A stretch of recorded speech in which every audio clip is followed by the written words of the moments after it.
Assalamualaikum students, how are you? Hope that you are fine and safe with the blessings of Allah. We are going to study New Oxford Countdown Book 3. Unit 2 is Number Operations. Question number 6, fill in the blanks. A part is the sum of 8,000 and 1,000 is equal to 9,000. Second,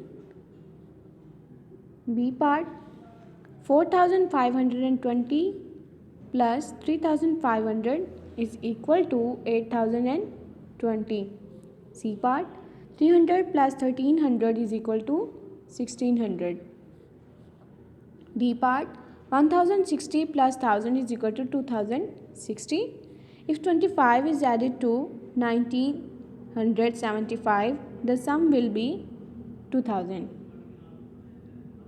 Question number 7 is state whether the following are true or false. To add two numbers we add ones first. जब भी हम to numbers को add करते हैं तो हम once की place values को पहले सॉल्व करते हैं. सो statement is true. 4,250 is the sum of 3,125 and 1,025. जब हम इन टू नंबर्स को ऐड करें तो ये आंसर आएगा. So statement is false. जब हम इनको ऐड करते हैं तो ये आंसर नहीं आता. C part when we add the numbers we start adding from the left. जब हम टू नंबर्स को ऐड करते हैं तो क्या हम लेफ़्ट साइड से स्टार्ट करते हैं? नो, हम राइट साइड से स्टार्ट करते हैं वंस की वैल्यूज से. So statement is false. D part 100 more than 6,504. जब हम 6,504 में 100 ऐड करते हैं तो उसका आंसर 6,604 आता है. So statement is true. E part numbers written horizontally can not be added. वो नंबर्स जो हॉरिजेंटली लिखे होते हैं क्या हम उनको ऐड नहीं कर सकते? हम उनको भी ऐड कर सकते हैं. Statement is false. Question number 8 add the following. यहाँ पे हमारे पास एडिशन के क्वेश्चंस हैं और अभी अभी मैंने बताया कि जब भी हम एडिशन या सब्ट्रैक्शन के क्वेश्चंस को सॉल्व करते हैं तो पहले वंस की वैल्यूज़ को सॉल्व करते हैं. क्या मतलब कि पहले हम उसको राइट साइड से स्टार्ट करते हैं. ए पार्ट में देखें टू नंबर्स हैं हमारे पास, लेकिन किस साइड से हमने स्टार्ट करना है? राइट साइड से. 1 और 6 ऐड करें इनको तो 7 आएगा. 5 में 2 ऐड करें 7 आएगा. 4 में 3 ऐड करें 7 आएगा. 3 में 2 ऐड करें 5 आएगा. ये इसका फाइनल आंसर होगा. इसी तरह बी पार्ट में देखें 4 में 3 ऐड करें 7, 7 में 2 ऐड करें 9, 1 में 6 ऐड करें 7, 5 में 3 ऐड करें 8. ये इसका फाइनल आंसर होगा. 8 में 0 ऐड करें 8, 2 में 7 ऐड करें 9, 5 में 4 ऐड करें 9, 6 के नीचे कोई डिजिट नहीं है तो वो एज इट इज़ आ जाएगा. So this is answer. इसी तरह डी पार्ट में देखें 6 में 2 ऐड करें 8, 3 में 6 ऐड करें 9, 6 में 0 ऐड करें 6, 4 में 5 ऐड करें 9. 2 plus 6 is equal to 8, 6 plus 2 is equal to 8, 7 plus 2 is equal to 9, 1 plus 7 is equal to 8. So this is answer. Next देखें fill in the blanks. 100 minus 80. जब हम 100 में से 80 को सब्ट्रैक्ट करते हैं तो उसका आंसर आएगा 20. B part 629 minus 29. Answer is 600. 770 minus 700. Answer is 70. 226 minus 20 is equal to 206. 1894 minus 1764. Answer is 130. Next, question number 10. State whether the following are true or false. A part 90 subtracted from 1090 is equal to 1000. जब हम 1090 में से 90 को subtract करेंगे तो उसका answer 1000 आएगा. Statement is true. B part the difference of 3,500 and 4,900 is 400. Difference mean subtraction, उनमें फ़र्क. जब भी हम टू नंबर्स को सब्ट्रैक्ट करते हैं तो वो भी हम राइट साइड से स्टार्ट करते हैं. तो स्टेटमेंट में क्या है कि जब हम 4900 और 3500 को सब्ट्रैक्ट करते हैं तो उसका आंसर 400 आता है। जब हमने इसको सॉल्व किया तो इसका आंसर 400 नहीं आ रहा। तो statement is false. C part, we start subtraction from the right of the given numbers. Of course we start subtraction from right. If we take out 3894 from 5800, the result is 2094. जब हम 5800 में से 3894 निकालते हैं तो रिज़ल्ट क्या आता है 2094। स्टेटमेंट फॉल्स, ये आंसर इसका नहीं आएगा। We can subtract a 5 digit number from a 4 digit number. हम 5 डिजिट नंबर में से 4 डिजिट नंबर सब्ट्रैक्ट कर सकते हैं? No, statement is false. Next देखें, subtract the following. A part में देखिए हमने राइट साइड से स्टार्ट करना है। यहाँ पे मैंने कैरी लिया हुआ है 2 था पहले। 2 में से 6 सब्ट्रैक्ट नहीं हो सकते क्योंकि 2 स्मॉलर वैल्यू है और 6 ग्रेटर है, तो 2 में से 6 सब्ट्रैक्ट नहीं होंगे। तो क्या करेंगे, हम राइट से कैरी लेंगे। राइट पे था 6 में से जब मैंने कैरी लिया तो ये हो गया 12 और 6 में से 1 सब्ट्रैक्ट करेंगे वो हो जाएगा 5। तो 12 में से 6 सब्ट्रैक्ट किया तो इसका आंसर आएगा 6। 5 रह गया, 5 में से 7 सब्ट्रैक्ट नहीं होंगे क्योंकि 5 ग्रेटर लेसर वैल्यू है एंड 7 ग्रेटर वैल्यू है। अगेन मैं राइट से कैरी लूँगी 4 से। 4 जब इसको कैरी देगा तो 4 बाकी 3 रह जाएगा और ये हो जाएगा 15। 15 में से 7 सब्ट्रैक्ट किए उसका आंसर आ जाएगा 8। अब यहाँ पे रह गया 3 में से 2 सब्ट्रैक्ट करें 1 और 3 में से 2 सब्ट्रैक्ट करें 1। ये इसका फाइनल आंसर होगा। बी पार्ट में देखें, 0 में से 2 सब्ट्रैक्ट करें। 0 में से 2 सब्ट्रैक्ट नहीं होंगे तो क्या करेंगे, हम राइट से कैरी लेंगे। जब हम राइट से कैरी लेंगे तो यहाँ पे हो जाएगा 4 और ये हो जाएगा 10। 10 में से 2 सब्ट्रैक्ट करें 8। अब यहाँ पे 4 था, 4 में से 6 सब्ट्रैक्ट नहीं कर सकते तो अगेन हम राइट से कैरी लेंगे। जब हम यहाँ से कैरी लेंगे तो ये हो जाएगा 3 और ये हो गया 15। 15 में से 6 सब्ट्रैक्ट करेंगे तो क्या आएगा 8। अब यहाँ पे क्या रहेगा 3 में से 2 सब्ट्रैक्ट करें 1 और 5 में से 2 सब्ट्रैक्ट करें 3। इसी तरह जब हमने इन 2 नंबर्स को सब्ट्रैक्ट किया तो उसका आंसर क्या आएगा 1244। नेक्स्ट देखें डी पार्ट में। डी पार्ट को भी हम इसी तरह कैरी लेके सॉल्व करेंगे। उसका आंसर क्या आएगा 1456 और ई पार्ट का आंसर क्या आएगा 2271। ये थे हमारे सब्ट्रैक्शन के क्वेश्चंस। नेक्स्ट देखिए, answer these as fast as you can. Multiply के क्वेश्चंस है next. 4 multiply by 7 is equal to 28। 1 multiply by 6 is equal to 6।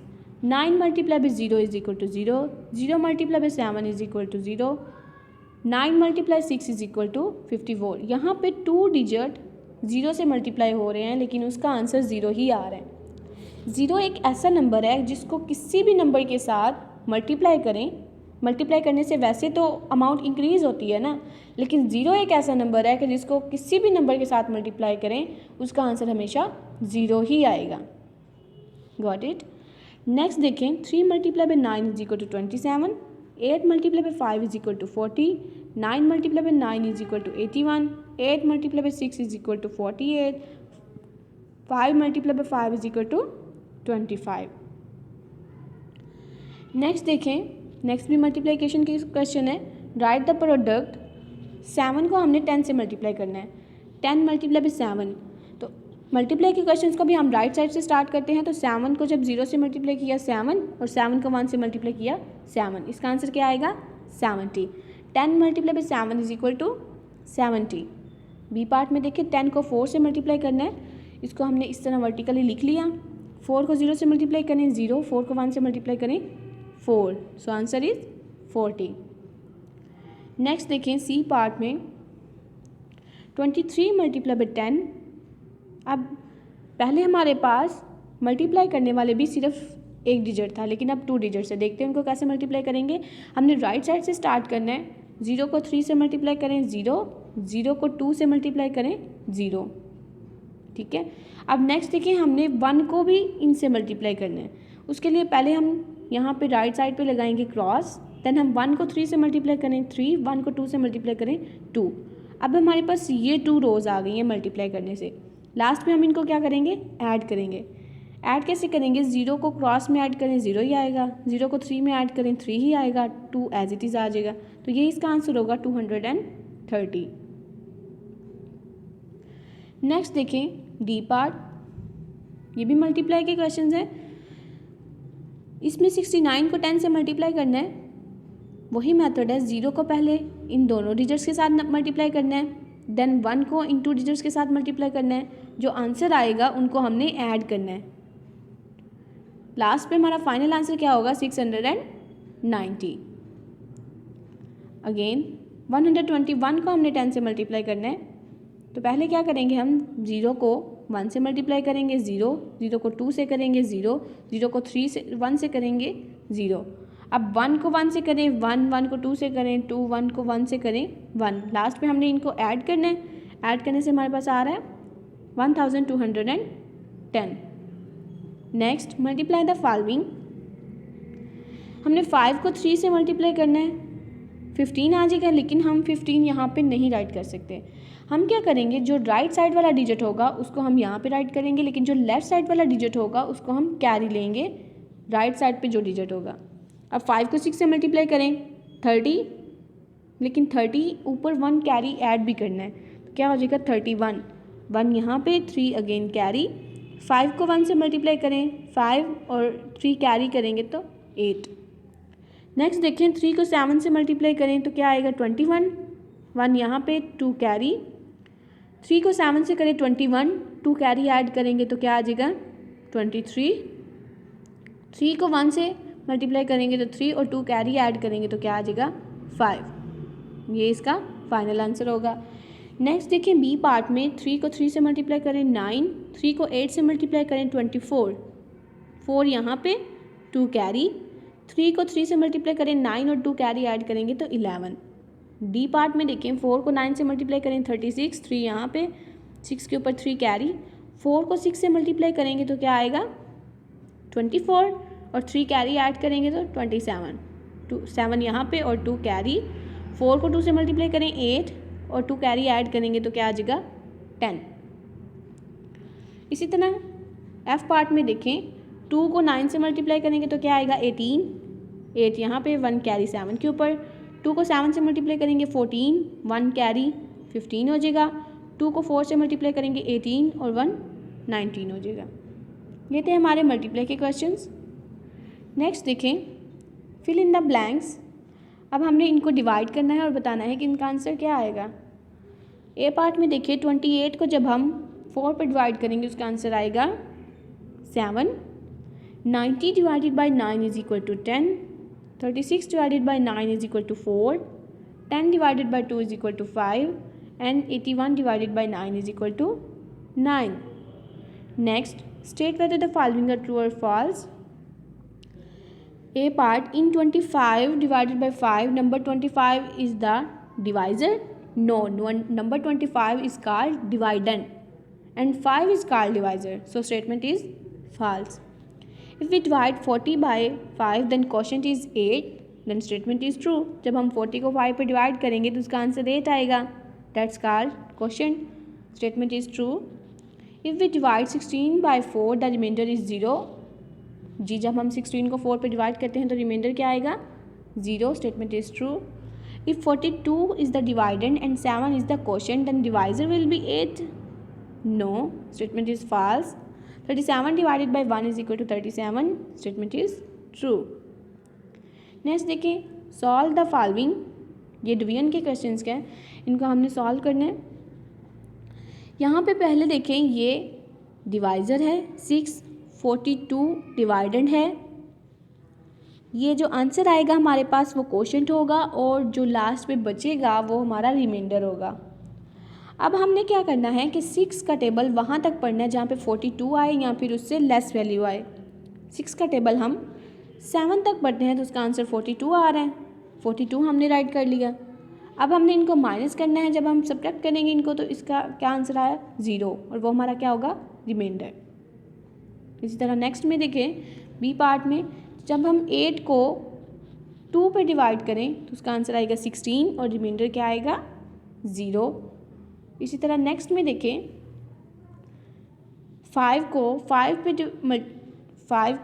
5 से मल्टीप्लाई करें तो 25 आता है, मतलब 25 को जब हम 5 पे डिवाइड करते हैं तो उसका आंसर क्या आएगा 5।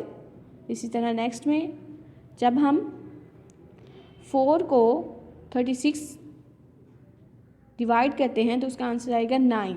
36 को जब हम 4 पे डिवाइड करें तो उसका क्वेश्चन क्या आएगा 9। इसी तरह नेक्स्ट में देखें, जब हम 27 को 9 पे डिवाइड करें तो उसका आंसर आएगा 3 और रिमाइंडर क्या आएगा उसका 0। ये थे हमारे डिवीजन के क्वेश्चंस। होप दैट आपको अच्छे से समझ में आया होगा। आपने इसको अपनी वर्कशीट के ऊपर सॉल्व करना है और अच्छे से इसकी प्रैक्टिस भी करनी है। Wish you best of luck. अल्लाह हाफिज़। Thank you.